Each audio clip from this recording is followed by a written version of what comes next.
যে তারপরে next superstar বা স্টার কে হবে, এটা নিয়ে একটা কনফিউশন সিয়াম আহমেদ ট্রাই করছেন, আরেকদিন শুভ চেষ্টা করছেন, অনেকে আছেন। তো সেই জায়গায় কি মনে হয় আপনাদের যে জীবন চৌধুরী এবং কায়েস আরজু আসলে শাকিব খান পরবর্তী স্টার কিনা, কি বলবেন আপনারা?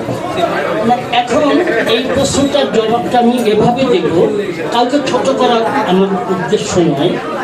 এক সময় রাজ্জাক সাহেব, আলমগীর সাহেব যখন সুপারস্টার ছিলেন, তখন কিন্তু আমরা এফডিসির কর্তৃপক্ষকে বলে নতুন শিল্পীদের কিন্তু আমরা আগমন ঘটিয়েছিলাম, এবং আমরা যারা চলচ্চিত্র প্রযোজক বা পরিচালক ছিলাম, আমরা কিন্তু সেই নতুন শিল্পীদের চেষ্টা করেছি তাদের ফোকাস করতে, এবং আশা করি সেই নতুন মুখোশ শিল্পীরা অনেক কিছু কাজ করেছেন এবং চলচ্চিত্রকে অনেক উজ্জ্বল জায়গায় নিয়ে গেছেন।